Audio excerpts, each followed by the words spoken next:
We chose the rental because the listing photos showed a perfect, isolated cabin surrounded by towering redwoods.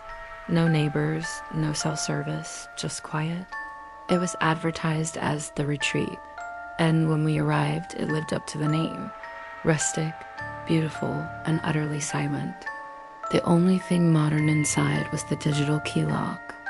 The first thing I noticed after dumping our bags was the fireplace, and next to it, an enormous antique leather-bound book lying open on a small table. It was the guest book, not the usual cheap binder. This was heavy-aged with thick parchment pages. I flipped through it. The entries were sparse, spanning back decades, written in swirling fountain pen ink. Most were standard, beautiful views. Thank you for the peace. But the final entry, dated just 1 week prior, was odd. It was written in tight, shaky handwriting. The view is too close. The woods look like they're waiting. We left the key outside. We laughed, shrugging it off as some overly dramatic city folk. We were going to enjoy our quiet weekend. The first night was fine, maybe too fine. The silence was so profound it felt like pressure. We cooked dinner, drank wine, and went to bed early. I was woken around 4 a.m. by a sound I couldn't place. It was faint, somewhere between a whisper and a dry, scuttling noise coming from the living room. I told myself it was the old house settling, maybe a mouse. I walked out and checked the windows and the front door, everything locked tight. I glanced at the guest book on the table, still open to the last eerie entry. Nothing out of place. I went back to sleep. The true dread began the next morning. I was making coffee when I walked past the guest book again. It was still open, but the page was different. The shaky entry from the week before was gone. In its place, on the clean, untouched parchment, was a new entry, written in the same dark, sweeping ink as the older pages, but with a chillingly fresh look. It was dated yesterday, 4:03 a.m. The entry simply read, "We heard the floorboards creak over the fire. They are very cautious. Do not walk over the carpet." My blood ran cold. I immediately checked the digital timestamp on my phone camera.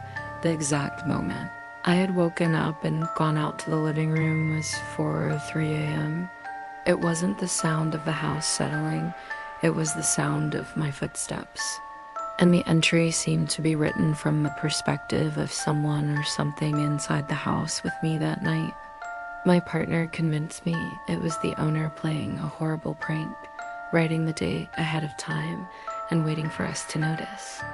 To prove it, we decided to close the book, place a heavy ceramic coaster on top, and hide it inside a locked kitchen drawer before leaving for a hike. We spent the day trying to forget about it, but the redwoods now felt too dense, the shadows too deep. When we got back, the cabin felt heavier, colder. We rushed to the kitchen drawer. The ceramic coaster was still on the draw handle. The drawer was still locked. But the book was open on the living room table, and there was a new entry. The page was dated, today, 1:45 p.m. This time the writing was firmer, sharper, almost impatient. We saw you walking out to the old creek. You shouldn't have disturbed the stone near the water's edge. We know where you went. We are here now. The silence is ours, I gasped, stumbling back. That afternoon, during the hike, I had specifically stopped at the creek and stupidly, mindlessly, flipped over a large mossy stone, curious about the insects underneath. It was a detail no one could have known. Not the owner, not the neighbors. There were no neighbors. We didn't even pack. We grabbed our keys and sprinted out of the cabin, the heavy antique door slamming behind us. We drove the 8 hours home in utter silence, feeling eyes burning into the back of the car the entire way. I kept repeating that it was a sick, elaborate camera setup, some kind of hidden surveillance.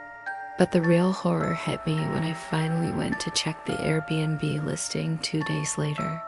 It had been taken down.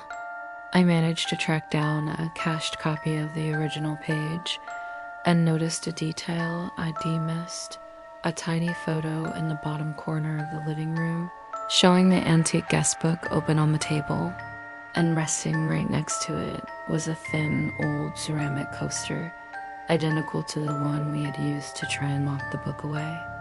It wasn't the owner playing a prank. The guest book itself was recording our movements and our intentions, and it had been waiting for new entries long before we arrived.